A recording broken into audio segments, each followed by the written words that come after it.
வணக்கம். சாய் சச்சரிதம் அத்தியாயம் 2. இப்பணியை செய்வதன் நோக்கம் இதை மேற்கொள்வதில் உள்ள திறமையையும் துணிவின்மையும் காரசார விவாதம் குறிப்பிடக்கூடியதும் முனிவருடைய பட்டமுமான ஹேமத்பந்தை வழங்குதல் குருவின் அவசியம். தம்முடைய மராத்தி மூல நூலில் கடைசி அத்தியாயத்தில் இப்பணியை செய்வதற்கு அடிக்கோலிய காரணங்கள், இதை படிப்பதற்கு தகுதியுடையவர்கள் முதலிய வேறு பல அம்சங்களையும் எடுத்துச் சொன்னார்கள். இந்த அத்தியாயத்திலும் அதே குறிப்பிடத் தொடங்குகிறார். இதை எழுதுவதன் காரணம், முதலாம் அத்தியாயத்தில் கோதுமை மாவரைத்து அதை கிராம எல்லைகளில் தூவி விட்டதன் மூலம் காலரா தொத்து வியாதியை தடுத்து அளித்ததான சாய்பாபாவின் அற்புதத்தை கண்டோம். நான் சாய்பாபாவின் மற்றும் பல அற்புத லீலைகளை பெரும் உள்ள கிளர்ச்சியுடன் கேட்டிருக்கிறேன். அக்கிளர்ச்சியே இவ்வழகான பணியாக பொங்கி உருவெடுத்து சாய்பாபாவின் பெருமையுடைய அற்புதங்களை வரையதலானது.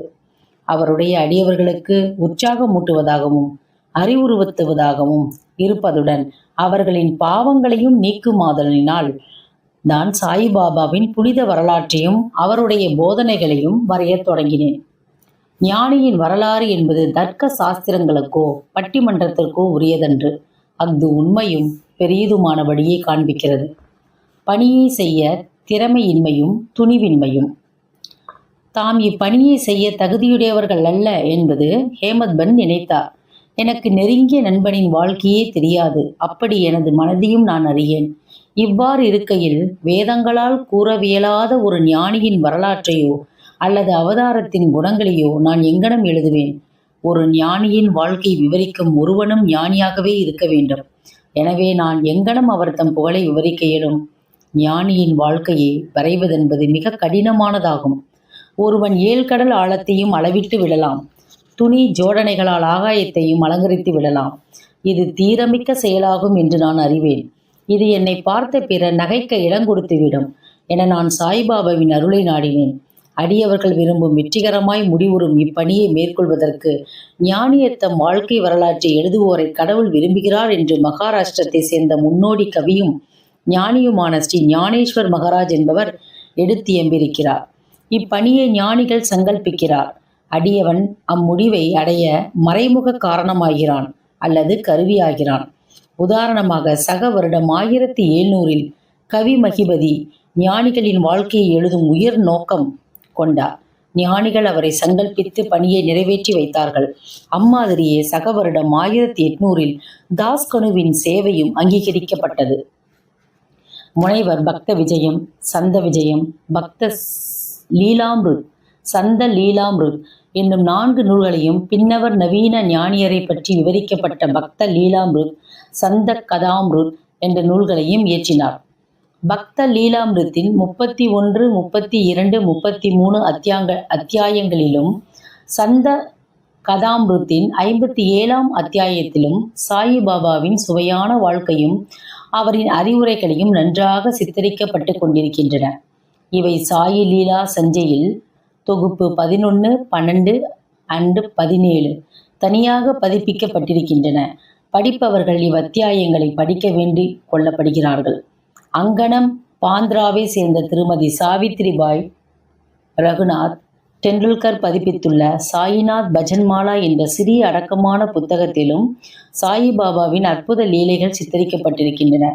தாஸ்கனு மகாராஜும் பல்வேறு இனிய பாடல்களை சாயிபாபா மீது எழுதியிருக்கிறார். குஜராத்தில் அமிதாஸ் பவானி மேதா என்னும் ஷீரடியை சேர்ந்த ஒரு அடியவர் சாயிபாபாவின் சில நிகழ்ச்சிகளை பதிப்பித்துள்ளார். தக்ஷிண பிக்ஷா சன்ஸ்தானும் சாயிநாத் பிரபாவை சில பதிப்புகள் செய்தனர். இவ்வாறு சாயிபாபாவை பற்றி பல நூல்கள் இருக்கும்போது இந்த சச்சரிதம் ஏன் எழுதப்பட வேண்டும், அதற்கான தேவை என்ன என்றும் எதிர்ப்பு கேள்விகள் வருகின்றன. விடை தெளிவானதும் எளியதும் ஆகும். அகன்று ஆழ்ந்த எல்லையற்ற ஒரு பெருங்கடல் போன்று சாய்பாபாவின் வரலாறு உள்ளது. அனைவரும் அதனுள் ஆழ்ந்து மூழ்கி விலைமதிப்பற்ற ஞானம், பக்தி என்ற முத்துக்களை எடுக்கலாம். நல்லுணர்வில் ஊறிக்கிடக்கும் மக்களுக்கு அவற்றை கொடுக்கலாம். சாயிபாபாவின் கதைகள், சிறுகதைகள், அறிவுரைகள் ஆகியவை மிகவும் அற்புதமானவை. இவ்வுலக வாழ்க்கையினுடைய துன்ப பெருஞ்சுமைகளை சுமந்து கொண்டிருப்பவர்கள், கவலையால் பீடிக்கப்பட்டிருப்போர் ஆகியவர்களுக்கு மன அமைதியையும் மகிழ்ச்சியையும் அவை அளிக்கின்றன. வேத அறிவொத்த விறுவிறுப்புள்ளதும் அறிவூட்டுவதுமான சாயிபாபாவின் இப்போதனைகளை எல்லாம் கேட்கப்பட்டு நற்சிந்தனை செய்யப்பட்டால் அடியவர்கள் கோரும் பிரம்மத்துடன் ஐக்கியமாதல், அஷ்டாங்க யோகம், தியான பேரின்பம் முதலியவற்றை பெறுவர். எனவே இந்நிகழ்ச்சியை பொறுக்கி எடுத்து எண்ணம் கொண்டேன். அதுவே எனது சிறந்த வழிபாடு ஆகும் என்பதினால் சாயிபாபாவின் தரிசனத்துக்கு கொடுத்து வைக்காத இவ்வெளிய ஆத்மாக்களின் கண்களுக்கு இந்நிகழ்ச்சி தொகுப்புகள் பேருருவையாக இருக்கும். எனவே நான் சாயிபாபாவின் போதனைகளையும் இயற்கையானதும் எல்லையற்றதுமான தன்னுணர்வு கருத்துக்களை சேகரிக்க முற்பட்டேன். இப்பணியில் பாபாவே என் உள்ளுணர்வை கிளப்பி விட்டார். உண்மையில் என்னுடைய அகங்காரத்தை அவர் தம் பாதத்தடியில் சமர்ப்பித்து இம்மை மறுமை இரண்டிலும் என்னை பூரண சந்தோஷமாக்குவார் என்று எண்ணினேன். இப்பணிக்கு நானே என்னை அனுமதிக்க அளிக்கும்படி சாயிபாபாவை கேட்க முடியவில்லை. பாபாவின் நெருங்கிய அடியவருமான மாதவ்ராவ் தேஷ்பாண்டே என்ற ஷாமாவிடம் பாபாவிடம் எனக்காக கேட்கும்படி வேண்டிக் கொண்டேன். அவர் எனது எண்ணத்திற்காக பாபாவிடம் வாதாடினார். இந்த அண்ணா சாஹிப் தங்கள் வரலாற்றை எழுத விரும்புகிறார். நான் ஒரு ஏழை பக்ரி என்று கூறாதீர்கள். ஆயின் நீங்கள் சம்மதித்து அவருக்கு உதவி அளிப்பதாக கூறினால் அவர் எழுதுவார். அன்றி தங்கள் திருவடி கருணையே இப்பணியை நிறைவேற்றிவிடும். தங்கள் அருள் துணையின்றி எதுவும் வெற்றிகரமாக செய்ய இயலாது. சாயிபாபா இவ்வேண்டுகோளை திருச்செவி மடுத்தவுடன் உருகி உதி என்னும் திருநீர் அளித்து ஆசிர்வதித்து தன்னுடைய வரம் நல்கும் கரத்தை என் தலைமேல் வைத்து இவர் நிகழ்ச்சிகள், அனுபவங்கள் ஆகியவற்றை தொகுத்து குறிப்பெடுத்து வைத்துக் கொள்ளட்டும். நான் இவருக்கு உதவி செய்வேன். அவர் ஒரு புறக்கருவியே ஆவார். என்னுடைய வரலாற்றை நானே எழுதி என்னுடைய அடியவர்களின் ஆவலை பூர்த்தி செய்ய வேண்டும். அவர் தம் அகங்காரத்தை அறவே களைந்து என் பாதங்களின் சமர்ப்பித்து விடட்டும். வாழ்க்கையில் இங்கனம் செய்பவனுக்கே நான் மிகவும் உதவி புரிகிறேன். என்னுடைய வாழ்க்கை நிகழ்ச்சிகளை பற்றி என்ன? நான் அவருடைய வீட்டில் ஒல்லும் வகையெல்லாம் ஓவாதே பணிபுரிகிறேன்.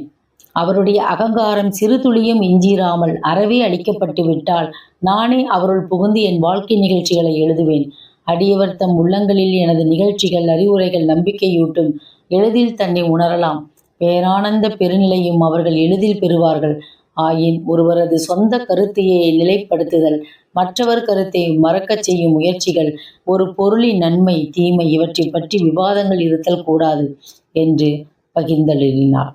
விவாதம் என்னும் சொல்லானது ஹேமந்த் பந்த் என்னும் பட்டத்தை நான் பெற்ற நிகழ்ச்சி விவரிக்க கொடுத்து இந்த வாக்குறுதியை ஞாபகமூட்டுகிறது. அதையே இப்போது கூறுகிறேன். காக்கா சாஹேப் தீஷித், நானா சாஹேப் சந்தோர்கர் ஆகியவர்களுடன் நான் நெருங்கிய நட்போடு இருந்தேன். அவர்கள் என்னை ஷீரடிக்கு போய் பாபாவின் தரிசனத்தை பெறும்படி வலியுறுத்தினார்கள். ஆயின் இடையில் கிளம்பிய ஏதோ ஒரு எண்ணை ஷீரடிக்கு போக விடாமல் தடுத்தது. லோனாவாலாவில் உள்ள எனது நண்பனின் புதல்வன் காய்ச்சல் அடைந்தான். எனது நண்பன் வைத்திய முறை மற்றும் வேண்டுதல் முறைகள் உள்ள எல்லா வழிகளையும் முயன்றார். ஆயினும் காய்ச்சல் குறையவில்லை. முடிவாக தனது குருவை தன் மகனின் படுக்கைக்கு பக்கத்தில் அமர வைத்தார். இரவும் கூட பலனளிக்கவில்லை. இதுவும் கூட பலனளிக்கவில்லை. இதையும் கேள்வியுற்றதும் என் நண்பன், பையனை காப்பாற்ற முடியாத குருவால் யாது பயன்? குரு நமக்கு எதையுமே செய்ய இயலாதனவராய் நான் ஏன் ஷீரடிக்கு போக வேண்டும் என்று எண்ணமிட்டு எனது ஷீரடி விஜயத்தை ஒத்தி போட்டான். ஆயின் தடுக்க முடியாதது நிறைவேறியே தீர வேண்டும். அக்தன் விஷயத்தில் பின்வருமாறு நடந்தது. பிராந்திய ஆபீசர் நானா சாஹேப் சாந்தோர்கர் பஸ்ஸீனுக்கு சுற்றுலா போய்கொண்டிருந்தார். தானாவிலிருந்து தாதருக்கு வந்து பஸ்ஸீனுக்கு செல்லும் வண்டிக்காக காத்து கொண்டிருந்தார். இடையில் பாந்திராவுக்கு செல்லும் ஒரு வண்டி வந்தது.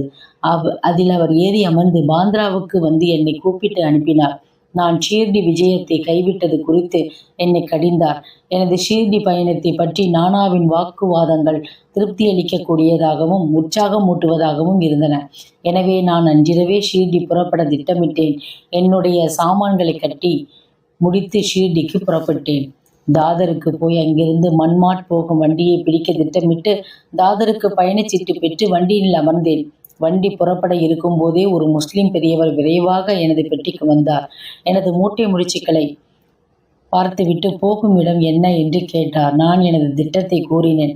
பின்னர் அவர் என்னை தாதரில் நிற்காமல் போரி வந்தருக்கே நேராக போகும்படியும், ஏனெனில் மன்மாட் மெயில் தாதரில் நிற்காது என்றும் அறிவுறுத்தினார்.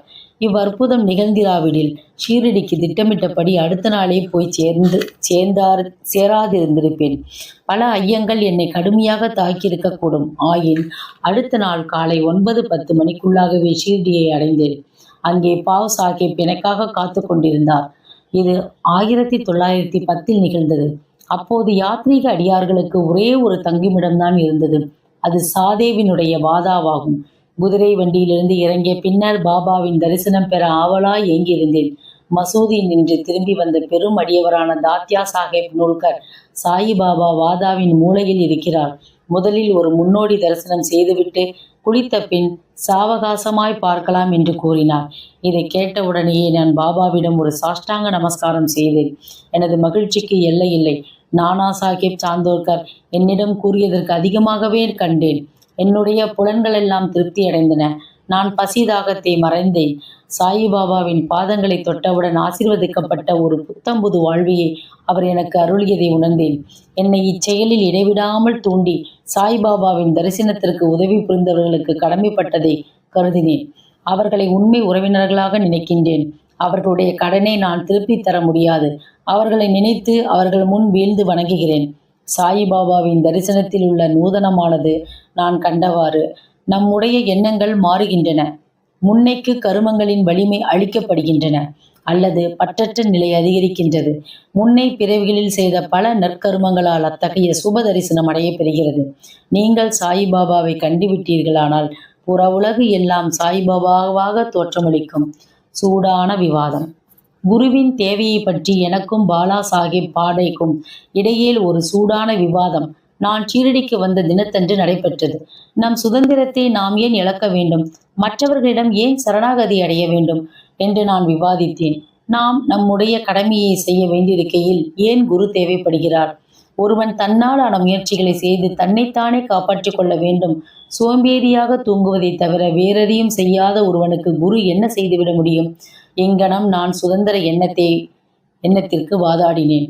பாடே கர்மத்திற்காக வாதாடி கூறியதாவது, நடப்பது நடந்தே தீரும். பெரியோர்கள் எல்லாம் தோல்வியுற்றிருக்கிறார்கள். மனிதன் ஒரு வழியில் நினைக்க தெய்வம் வேறொரு வழியில் செயல்படுகிறது. உம்முடைய புத்தி சாதுர்த்தியத்தையும் தள்ளிவிடுக. பெருமையும் அகங்காரமும் உமக்கு உதவாது. கொள்கைகள் மாறுபாடுகள் இவற்றின் விவாதம் ஒரு மணி நேரத்திற்கு மேல் நடைபெறும். வழக்கம் போல் ஒரு முடிவும் காணப்படாது. முடிவாக களைப்படைந்து விட்டோம்.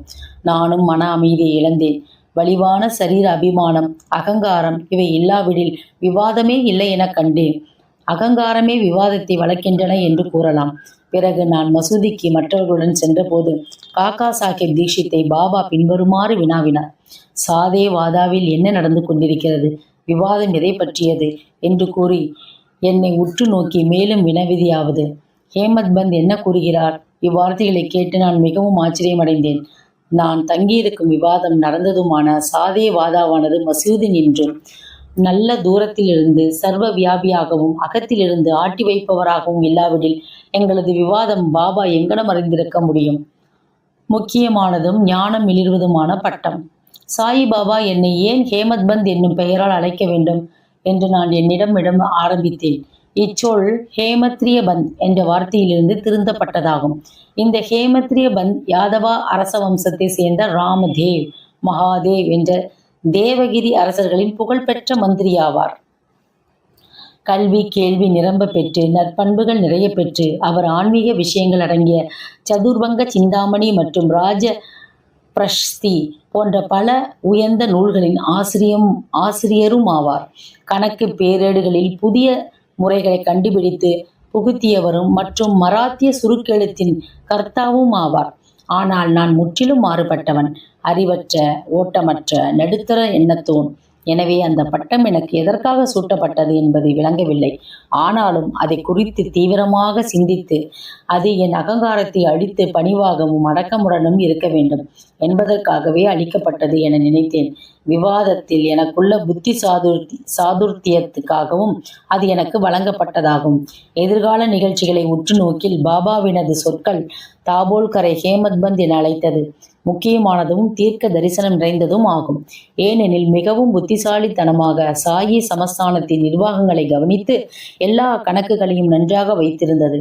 முக்கியமானதும் ஆத்மார்த்த விஷயங்களை ஞானம், பக்தி, அவாவின்மை, நான் தன்மையை சரணமிடுதல், தன்னை உணர்தல் போன்றவற்றை குறிக்கும் சாயி சச்சரிதம் என்ற அத்தகைய சிறப்பான நூலின் ஆசிரியருக்காகவும் இருந்ததை காண்கிறோம்.